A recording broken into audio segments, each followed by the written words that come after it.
Hello, this is Robert Rickover at Body Learning, and today my guest is Margriet Baumeister, an Alexander Technique teacher and level 4 centered riding clinician who lives a little south of Rotterdam in the Netherlands. And we're going to talk today about centered riding and its connection with the Alexander technique and what centered riding is all about. Margriet, welcome to the show. Yeah, thanks. Could you begin by giving our listeners a very short description of the Alexander technique? Oh, yes, I can. I think Alexander Technique is about staying within yourself and use your body from your bones to create a better balance. That's how I use it with horse riders. Mm-hmm. And could you give a very short description? We'll talk more about it, but just a short description of what centered riding is all about. What's the basic idea of centered riding? The basic idea from centered riding is the awareness of the rider in relation to the horse. In the old days, it's always the horse, and Sally created the importance of body awareness for riders. Mm-hmm. So the horse will move better if the rider moves good. And the Sally you mentioned is Sally Swift. Sally Swift, yes. Who was the developer of centered riding, and I know you must have met her several times, right? Yes, I met her several times on symposia in Vermont, and I went twice to her house. Oh, okay. Oh, you were in Vermont. Well, I met her at a couple of Alexander Technique workshops here in Lincoln, Nebraska, where she was taking workshops with Marjorie Barstow, who's a pretty well-known teacher of the Alexander Technique. So, could you say a little bit, kind of go into a little more detail about what the centered riding process offers horseback riders and their horses, and where it's applicable, how Alexander Technique principles inform that? Yeah, centered riding is built from what they call the basics. Mm-hmm. And the basics are looking with soft eyes, so having a wide view, so you see your surrounding and be aware of the world behind you and in front of you. Mm-hmm. And one they call building blocks, and building blocks is about sitting from your bones, so less muscle power and more balance from bones. And when you put all your bones on top of each other and your head is on top, you have a basic balance. And you need less muscle power. And then breathing, have a free breathing when your building blocks are there. Mm-hmm. And centering is working from the pelvis, because that's your big bone, and there your movement starts on the horse. And then she has grounding. Let's be aware from your seat in the saddle or your feet on the ground.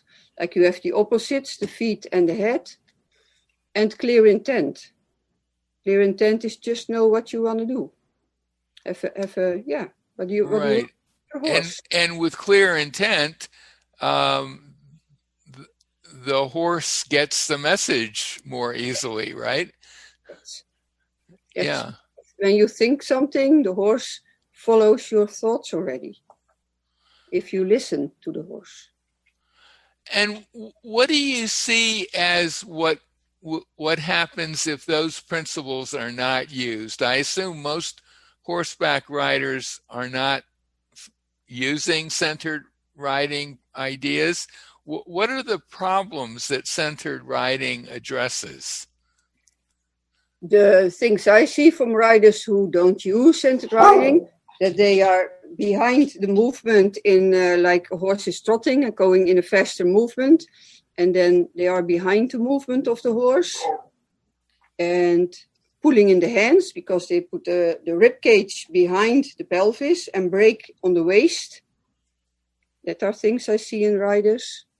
So when And you say the riders are behind the horse, in the um, movement. for someone who's not a horseback rider, what does that mean exactly? I can give an example. If you have like a little child and you put a little child on your shoulders and Hmm. you're going to run, what does the child have to do to stay on your shoulders? He has to lean a little forward and bend in the joints, because if the child stays upright, they will fall backwards. Does that make sense in that connection? Yeah, okay. Like a horse moves forward, and if you want to be upright with tension in your body, you're always too late. And then the reins you can hold, because otherwise you fall backwards. Right. And the horse, the horse is pretty responsive to what you're doing and thinking, right? Yes. Yes. And with use of centered riding, it's easier to get a horse in balance. In Hmm. vertical and horizontal balance, they call that. Because if you think from comparable parts and you have alignment in your body as a rider, like you build up your spine and your head is on top, that's the same what you want from your horse, that he has lengthening his spine and his head is at the end of his vertebra, end of his spine, instead of the head left or right. Just alignment like the rider. So you're saying, so if you as a rider are allowing your spine to lengthen and your head to be balanced at the top, the horse's spine is also going to lengthen somewhat, right? Yes, yes, he can do it easier. Yes, because your arms are more fluent, so you can support the horse to lengthen as a rider. Hmm. So when I have worked sometimes with horseback riders um, who were taking the workshop to get credit for their centered riding program, and what I noticed is that when I would help a rider use Alexander Technique directions while they were riding, that they could pretty instantly tell that that was affecting their horse. Yes. And I was kind of amazed by that myself, because what I noticed is that people who are studying centered riding are very, very aware of their connection with the horse and what the quality of the horse's movement. But they may not have had any Alexander instruction, but once they have some, they can immediately sense the effects on themselves and the horse at the same time. Yeah, that's true. Because centered riding instructors get more awareness because of the way we teach them centered riding, just simple, from the basics, from alignment, from softness, from connection. Yeah. Mm-hmm. And I think, at least on the courses I was teaching, the centered riding instructors who were there were often very cognizant of the horse's center. They had a term, center of movement, I think. Yeah. And which seemed like it was a little different from center of gravity. Could you say a little word or two about that? Yeah, you have your center of gravity, and that's from the rider. It's in the pelvis, and from the horse, in natural, his center of movement is more forward, because in nature he wants to run. It's a flight animal. Right. And you go on top of the horse on the saddle, you want his center of movement and gravity just a little back so he get more balance over four legs. Mm-hmm. Right. Then he can move easier, and he stays more healthy. Right, right. So many years ago, I knew an someone who trained later to be an Alexander teacher, who was a horse trainer in Australia, who was not, I don't think he was a centered riding instructor, but he wrote a little piece about his work, and he made a couple of observations that have stayed with me, and I wonder what you think of them. One of them was that it's kind of amazing that horses even allow us to get on them, because, you know, evolutionarily speaking, someone on top of a horse was someone who was attacking the horse. Yes. And so it requires the rider to be very aware of their impact on the horse, I guess you could say. Yes. Yeah, in the old days, they say a young horse, you break the horse, and then you just go on top, and then he starts running around in mostly a circle. And when they start running and they breathe, and the rider can stay, they accept the rider easy. But nowadays, it's more the connection from the ground, and find trust with the horse, and then they allow you on the back if they trust you. And that is really awesome, that a horse can so be connected to the human being that they allow you on the back, even if you harm them. If you sit on a horse, you influence his bones and his body, but they still stay underneath you. Right. And the other thing he said, and I'd be curious to know what you think of this. He said that with a well-trained horse, you can basically tell it to walk in a certain way, or indicate to it that you want it to walk in a certain way, and they would keep doing that for quite a long time. Whereas a human being, if you're working with them as an Alexander teacher and you ask them to do that, they really can't do that usually for a very long time. What do you think about that? Yeah, I think when the rider has body awareness and he can support the horse, then the horse can stay for a while in the same position in his movement. Right, right. Because it's kind of, Sally called it comparable parts.